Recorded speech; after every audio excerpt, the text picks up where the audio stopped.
ఒక చిన్న పొరపాటు 2 నిండు ప్రాణాలను బలి తీసుకుంది. కాకినాడ జేఎన్టీయూ ఇంజనీరింగ్ కాలేజీలో జరిగిన ఈ విషాద ఘటన ఇప్పుడు అందరినీ కలిసివేస్తుంది. అసలు అరుణ ఎందుకు ఆత్మహత్య చేసుకుంది? ఆ నిమిషం ఆమె మనసులో ఏముంది? శ్రీకాకుళం జిల్లాకు చెందిన అరుణ కాకినాడ జేఎన్టీయూలో బీటెక్ సెకండ్ ఇయర్ చదువుతుంది.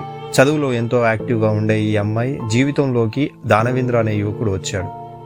వీరిద్దరి మధ్య పరిచయం ప్రేమగా మారింది. కానీ చిన్న మనస్పర్ధలు రావడంతో అరుణ అతనికి దూరంగా ఉండాలని నిర్ణయించుకుంది. అయితే దానవేంద్ర ఆమె ఫోటోలను సోషల్ మీడియాలో షేర్ చేయడంతో గొడవ మొదలైంది.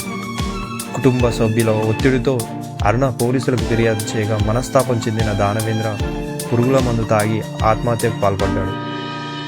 దానవేంద్ర మరణానికి తానే కారణమని అరుణ విపరీతమైన మానసిక వేదనకు గురైంది.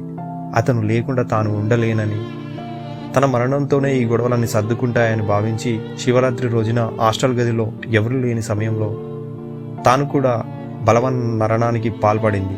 చనిపోయే ముందు ఒక సూసైడ్ లెటర్ కూడా రాసింది. చూశారుగా, క్షణికావేశంలో తీసుకునే ఇలాంటి నిర్ణయాలు కన్న తల్లిదండ్రులకు తీరని దుఃఖాన్ని మిగులుస్తాయి. సమస్య ఏదైనా ప్రాణం తీసుకోవడం పరిష్కారం కాదు. సోషల్ మీడియా వాడకంలో ప్రేమ విషయాల్లో యువత చాలా జాగ్రత్తగా ఉండాలి. ఈ ఘటనపై మీ అభిప్రాయాన్ని కామెంట్ చేయండి. ఆత్మహత్య పరిష్కారం కాదు. సహాయం కోసం హెల్ప్ లైన్ నెంబర్ను సంప్రదించండి.